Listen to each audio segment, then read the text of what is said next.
What's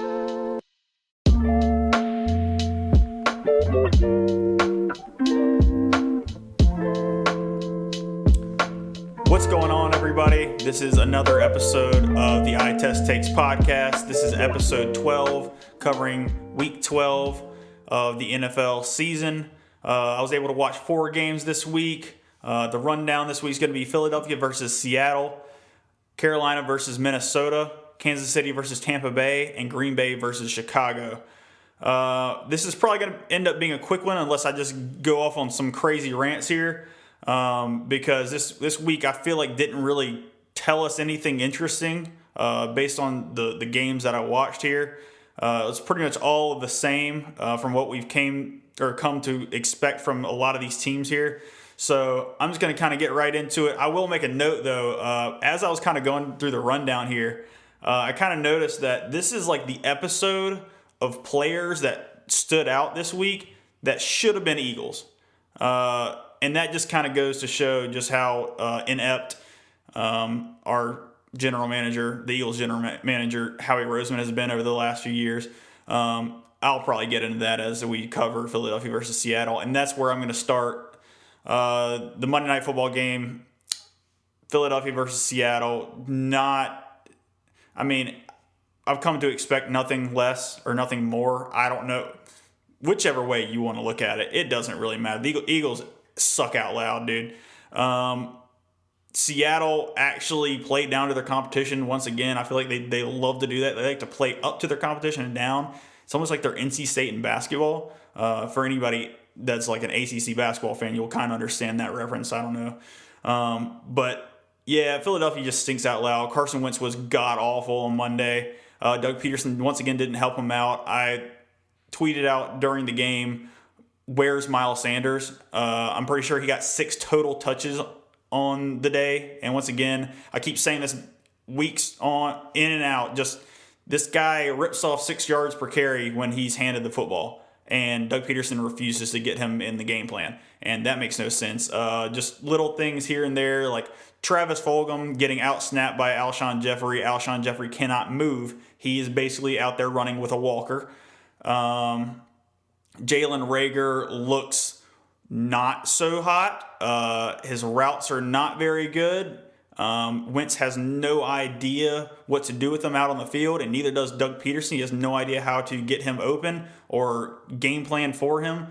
He's supposed to be a speedy guy, kind of like a deep threat, and they have no clue what to do with him. And that's another travesty because they drafted him in the first round. And guess who Minnesota drafted directly after him? Literally a singular pick after Jalen Reagor. Oh, yeah, that's right. Justin Jefferson. So I'll get to that later. That's what I'm kind of referring to with the whole should have been Eagles thing. But yeah, just all in all, Philadelphia stinks. The defense came to play. They played with some heart and some fire. I was appreciative of that, but at the end of the day, like, you got to feel bad for them because the offense was so inept that it was just hard to watch. It's torture watching the Eagles. I guess I'm going to continue to do it. I really do, though, hope they lose every game for the rest of the season. We need some draft picks that, we can rely on that should be some, like, just blue blood, just studs. We just need to draft studs, and I hope the guy doing it is not Howie Roseman at the end of this year. So that's where I'm at with the Eagles. They stink. Seattle wins. It still, like I said, wasn't a very impressive showing from Seattle. Their defense still stinks, even though the Eagles couldn't take advantage of any of it at all. But yeah, Seattle, their offense was just okay. Metcalf is unreal. It's almost blasphemous to say this after what Tyreek Hill did on Sunday, but Tyreek and DK, those two guys are neck and neck right now for me for the best wide receiver in all of football. That might be a hot take for some of you, but I don't care. Those two guys are unbelievable. But yeah, DK, once again, another one of those should have been Eagles guys, because in the second round, I know a lot of people, every team passed on DK Metcalf basically almost twice other than Seattle. And the Eagles passed on him to draft another wide receiver in the second round, J.J. Arcega-Whiteside, who has been a healthy scratch for like the past 3 games. So that's cool. Thanks, Howie Roseman, once again. I mean, how do you look at a picture of Howie picture of Howie Roseman? That's not a good sign. No, how do you look at a picture of DK Metcalf with his like 700 pack of abs, and then look at a picture of JJ Arcega-Whiteside and say, yeah, let's pick the smaller of the two. Let's pick the one that looks less like a Greek god. I mean, I don't really know. I know that's not exactly how you talent evaluate for the NFL, but like, still, come on, dude. Like, I just don't know anymore. But yeah, I'm done talking about that game. The Eagles, it's over. Blow it up. You know what I've said the last couple weeks. Let's get right into another game that was a little bit more interesting, a way better game in general. Carolina versus Minnesota. This was actually a very, very entertaining and good game through and through. Once again, just a reference, like, and you guys are probably going to get tired of this by the end of the podcast, but another guy that should have been a Philadelphia Eagle, Jeremy Chin, safety / linebacker, whatever you want to call him for the Carolina Panthers. He's being deployed perfectly by Matt Rule there. And he scoops and scores 2 touchdowns on defense for the Carolina Panthers, and that really put them in a good position to win the game. Unfortunately, by the end of the game, Kirk Cousins out. Who would have thought Kirk Cousins game-winning touchdown drive? That's awesome. Good for him. I mean, he didn't play the greatest game of all time, but he did enough to win the game, and that's all you can really ask at this point. Because Minnesota's defense is not that great, so that offense has really been carrying that team for the last couple weeks here. Dalvin Cook still looks really good, obviously. Justin Jefferson, another should have been Eagle. Like I said, reference to him being picked 1 pick after Jalen Reagor in this past year's draft. Justin Jefferson is a stud. He looks like a Pro Bowler in his rookie season.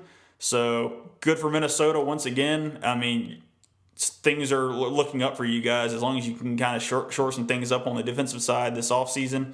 You get a little bit more help on the O-line, and that team's going to be really tough to deal with in the future here. Just another point. I think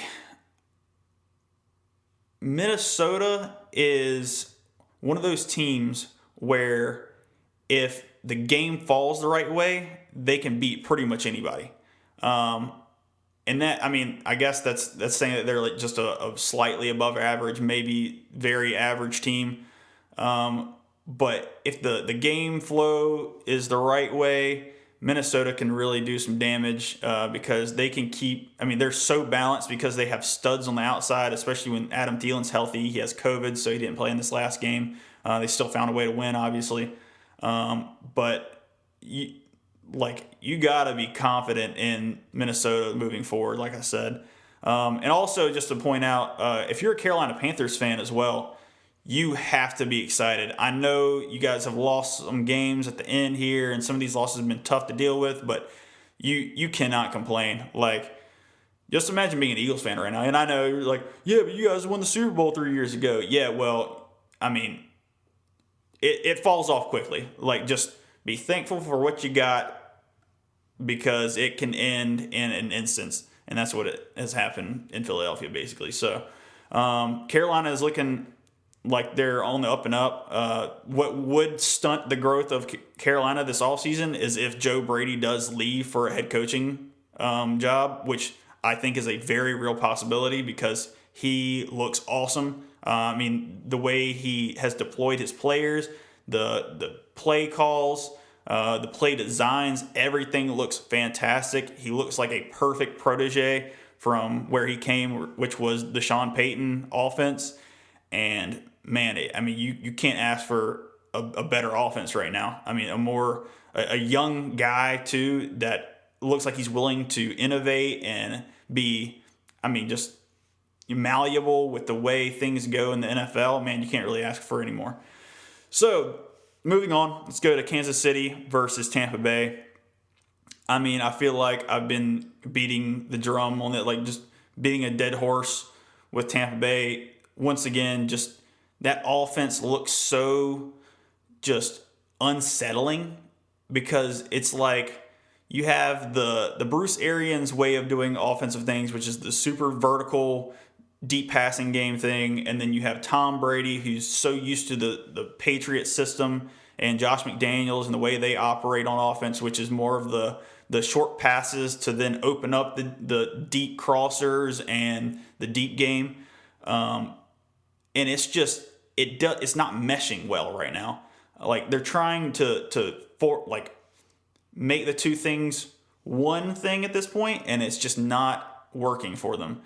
Tom Brady, I mean, I guess you could say they made a comeback in this game versus Kansas City, but like, was Kansas City in, soft defense at the end there? Probably. So like, how much stock do you put into Tampa Bay's offense coming back in that game?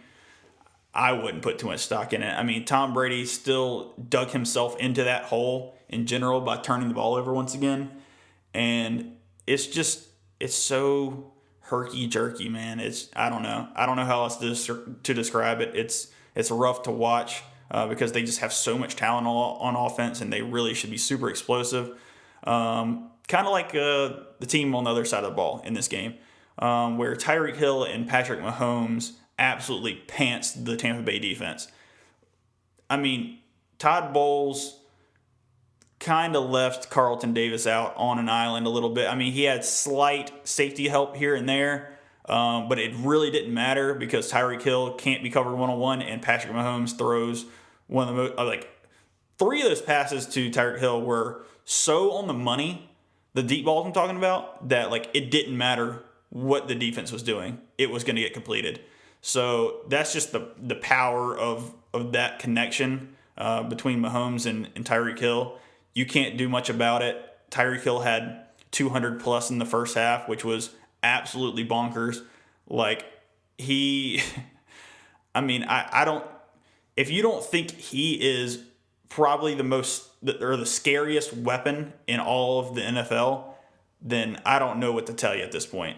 And I know, like I was mentioning before, DK Metcalf and Tyreek Hill might be 1 and 2, and I'm not gonna argue with you if you say one's above the other at this point. But that's how I feel about those two guys. But I mean, really, Tampa Bay has done the same thing they've done the last couple weeks here. They've gotten off to very slow and bad starts, and then try to claw their way back into the game, and it's just been too little, too late.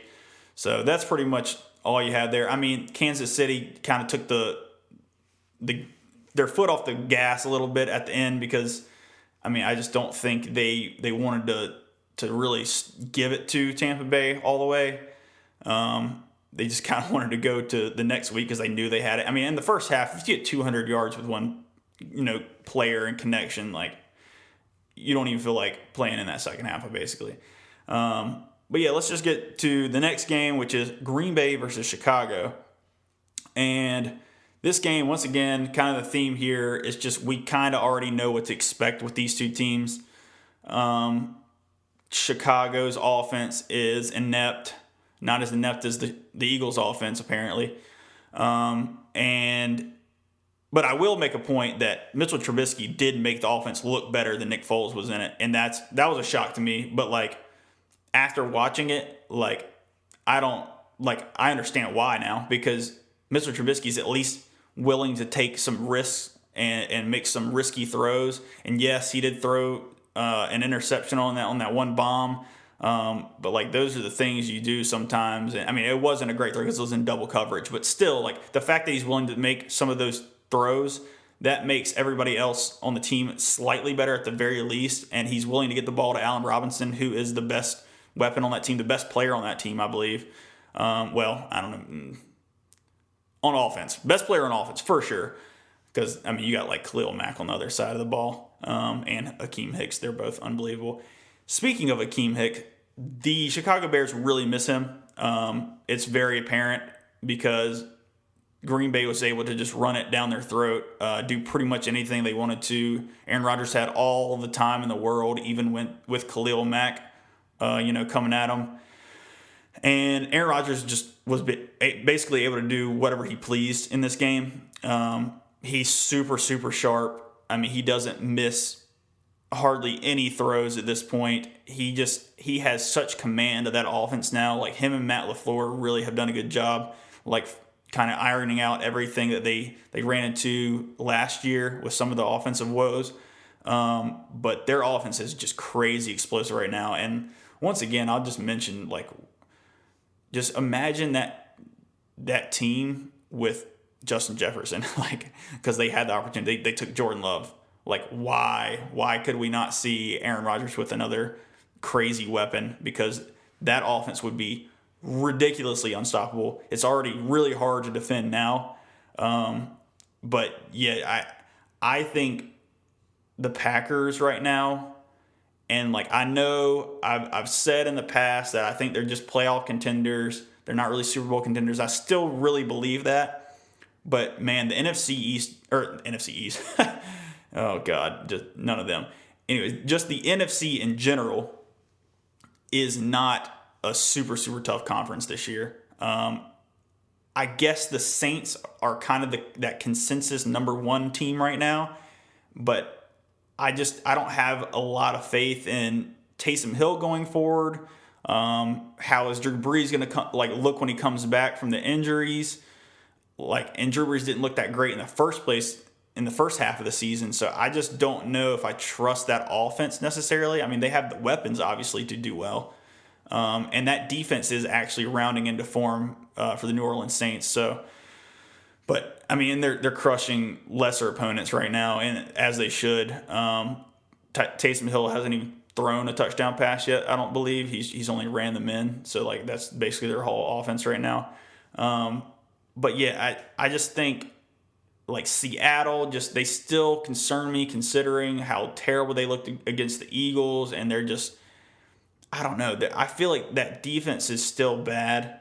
That offense has its moments where it can be very, very explosive, but other than that, like, if the Eagles are really stunting you on offense, then what are teams like the Saints going to do to you in the playoffs? I know Green Bay's run defense isn't very good, but like, what is that defense going to do to the Seattle offense in the playoffs, like, for the Green Bay Packers? So I don't know. I just think that for example, if the Green Bay Packers were to play Seattle in the playoffs, I think the Packers blow them out.